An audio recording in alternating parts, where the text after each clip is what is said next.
and then that was the when they fired cruise missiles at the base there. So that was my first experience of anything truly deadly in my life. I was like, oh crap, what have you done? Your mum said you're an idiot. I was a networks engineer doing data cables, so I watched the war on the news, felt incredibly angry, and another feeling that I didn't really understand, so I felt an incredible drive to come here. I feel like I'm doing the right thing for the right reasons. If I was sat at home doing nothing whilst this was going on over here, there's no way I wouldn't be able to sit comfortably with myself, you know, knowing that there's little children running around out here, like my friend said earlier, playing in craters. You know, they need help. They need to know that the West and the rest of the world supports them.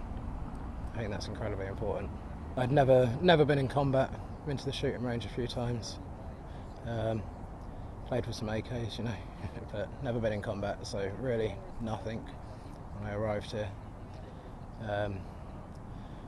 The Ukrainians did their best to make me a soldier, and well, here I am.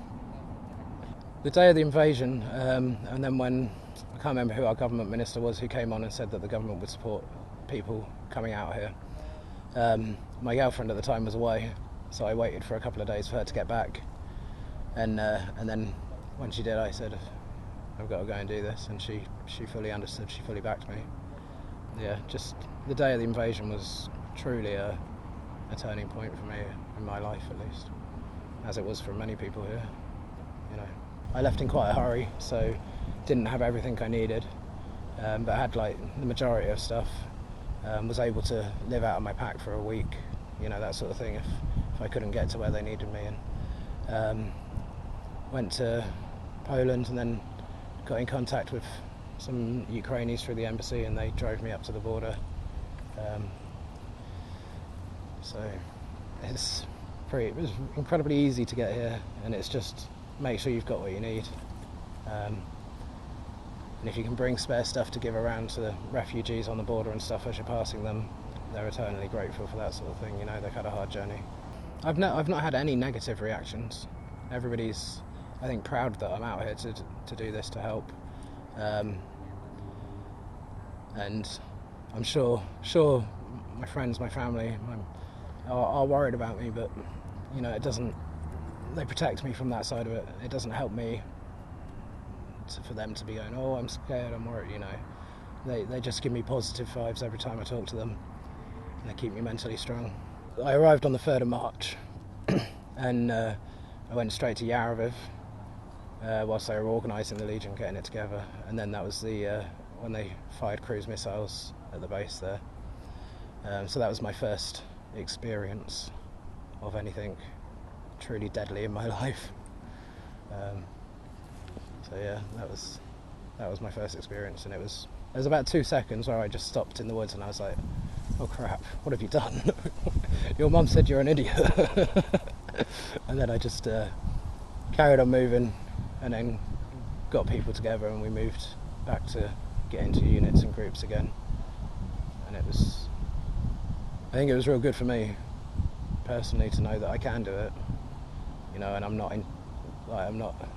so silly as to endanger other people's lives out here. I can do the job they've asked me to do. I think that's important. There's people in the Legion, there's people from, I think we probably have nearly every nation in the world represented in the Legion, and from all sorts of backgrounds as well. We've got SF guys, we've got people, civilians who've never fought. You know, we've got all sorts of different skills.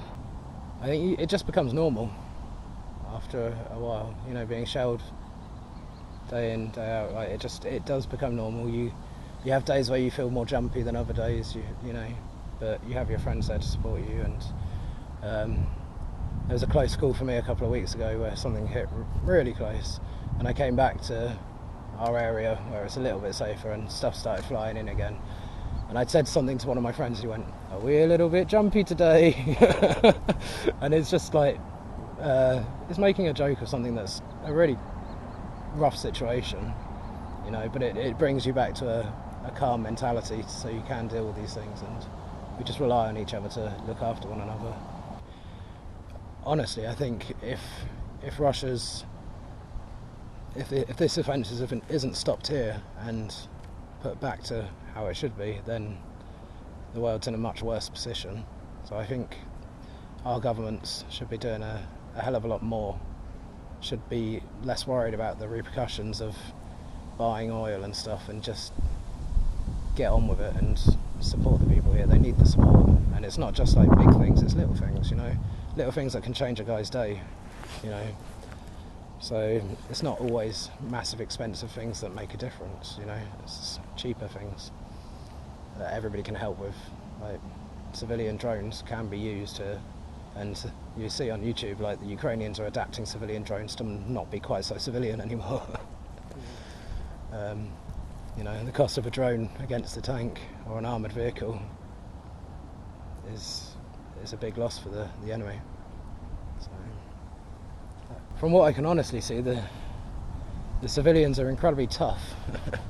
There's a lot of people who just refuse to move, and they stay there to help in what way they can.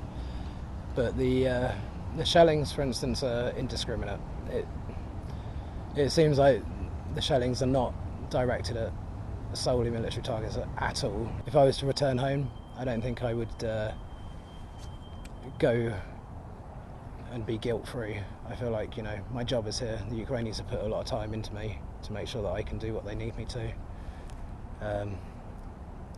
And I quite like this country. Even in wartime, it's an incredible place. It's beautiful. So I think I might try and live here afterwards. Maybe have a holiday home or something. No, there's no doubt in my mind that Ukraine will win this war.